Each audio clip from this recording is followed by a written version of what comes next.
कैसे नाज़रीन कराम, सलीम अख्तर हाज़िर खिदमत और आपकी खिदमत में सलाम। हजरात हजरात हजरात, जिंदा लोग बोलते हैं, मुर्दे नहीं बोलते। पता लगाओ हम कहीं मार तो नहीं गए।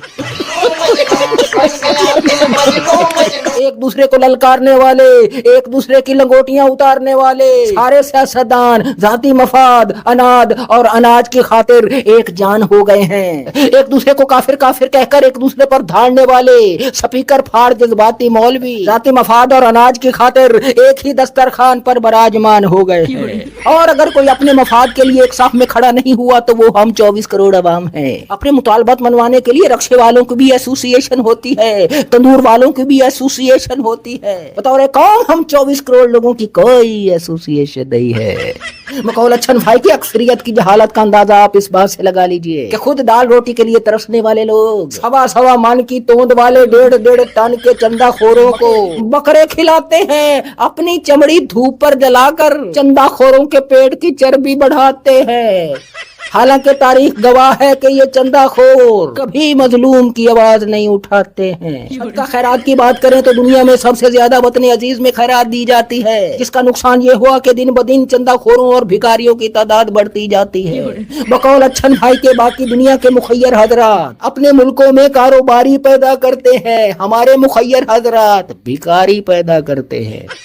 वजह यह है कि खैरात मुस्तहिक तक नहीं पहुंचती, और खैरात मुस्तहिक तक ना पहुंचने की एक वजह तन आसानी है। मुस्तहिक को ढूंढना पड़ता है, चंदे के डब्बे और भिखारी हर गली हर बाजार में दस्तयाब है। लिहाजा सबसे ज्यादा खैरात देने वाला मुल्क सबसे ज्यादा भिखारी पैदा करने वाला मुल्क बन गया। बकौल अच्छन भाई के किस्सा मुख्तसर, खुदा ने जिन्हें अशरफुल मखलूकात बनाया, मैंने उन्हें भिखारी बनाया और भिखारी बनाकर जन्नत का हिस्सेदार कहलाया।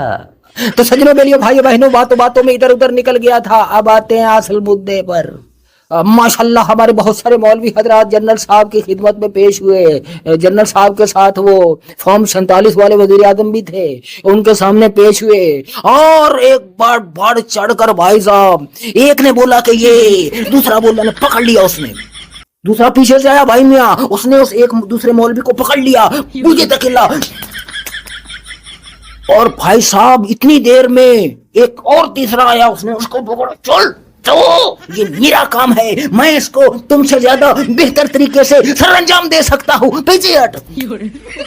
बस ये करना ही था तो चौथा चौपटा उसने थूका, उसके ऊपर हल्ला बोल दिया। हल्ला बोल के जनाबे मन उससे छीना बूट छीन कर उसको धक्का दिया। और फिर जनाबे अली उसने जो काम दिखाया भाई, एक से बढ़कर एक ने ऐसी ऐसी चमकाई और चमका कर उठाई कि खुदा की कसम मजा आ गया, मजा आ गया। लेकिन वही दुख भी हुआ कि यार ये वही लोग हैं जिन्हें अवाम जो इस वक्त पिस रहे हैं, वो महंगाई की सूरत में हो, वो टैक्सों की सूरत में हो, गैस बिजली की सूरत में हो, जीते लाटे चीनी की महंगाई की मार हो, उसमें वो बेचारे पिस रहे हैं। यही लोग इनको चंदा देते हैं, यही लोग इनके मदरसों को चलाते हैं, इन्हें बकरे खिलाते हैं। मगर जब इन मौलवियों को मौका मिला कि वो मजलूम अवाम के लिए कोई आवाज उठाएं, वहां गए खड़े थे।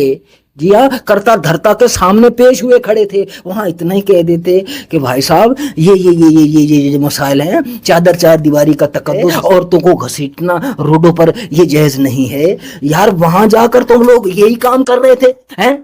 अबे यार कहाँ के उलमा मुशाइख और कहाँ के उलमा हो यार। तो सजनों बेलियों भाइयों बहनों, इन लोगों की तारीख गवाह है, इन मौलवियों की। सब मौलवियों की बात नहीं कर रहा, कोई दुक्का यानी कोई भी तबका होता है, कोई भी बरादरी होती है, वो मौलवी बरादरी हो, सियासतदान हो, कोई भी हो, वो अपनी अक्सरियत से पहचानी जाती है। जब हम बोलते हैं कि पाकिस्तानी कौम गुलाम है तो वो अपनी अक्सरियत से, मैं तो गुलाम नहीं हूं ना, मैं तो यहाँ बैठ के आवाज उठा रहा हूँ। आप लोग जो सुनने वाले हैं, आप आवाज उठा रहे हैं कमेंट्स के जरिए, आप अपनी जबान के जरिए, कलम के जरिए आवाज उठा रहे हैं, आप तो गुलाम नहीं है। लेकिन मेजोरिटी जो है, जो अक्सरियत है, जो अपने घरों में बैठे हुए हैं, जो बोलते वक्त जिनकी जबान को लकवा मार जाता है, जिनकी जबान तालू से चिपक जाती है, हाँ अगर किसी से लड़ना हो तो उसके गिरेबान को पकड़ के तो पूरे मोहल्ले को इकट्ठा कर लेते हैं। लेकिन जहां बोलना हो, हक के लिए आवाज उठानी हो, तो उनकी जबान को लकवा मार जाता है। तो उनकी बात जब करते हैं कि अक्सरियत, तो वो अक्सरियत जो ہوتی ہے، کوئی بھی برادری، کوئی بھی قوم اپنی اکثریت سے پہچانی جاتی ہے، تو یہ مولویوں کے بارے میں ہم جب کہتے ہیں کہ یہ کبھی بھی حق کے ساتھ کھڑے نہیں ہوئے،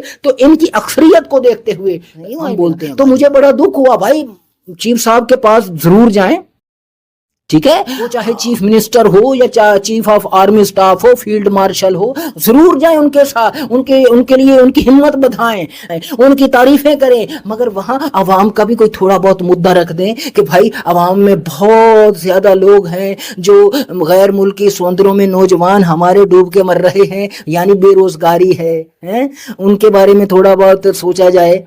ہر وقت تم لوگ ترمیمیں قانون سازیاں، نوسر بازیاں، جال سازیاں اور گھپلا سازیاں میں لگے رہتے ہو، ہر وقت تمہاری نیوز جو ہے وہ رجب بٹ دکھا رہی ہے، کبھی ہمیں آپ لوگ وہ ڈکی بھائی کو دکھا رہے ہو، ارے بھائی تھوڑا سا اپنی پرفارمنس بھی دکھا دو، تھوڑی سی کارکردگی بھی دکھا دو۔ یہ بچے جمہوروں کو ساتھ ملا لیا آپ لوگوں نے، سیاستدانوں کو اور کچھ صحافیوں کو ساتھ ملا کر آپ جناب علی برجمان ہو کر بیٹھ گئے ہو سارے مسائل کے اوپر، تھوڑے مسائل ہمارے جو ہے ان پر بھی تھوڑا سا توجہ دے دو۔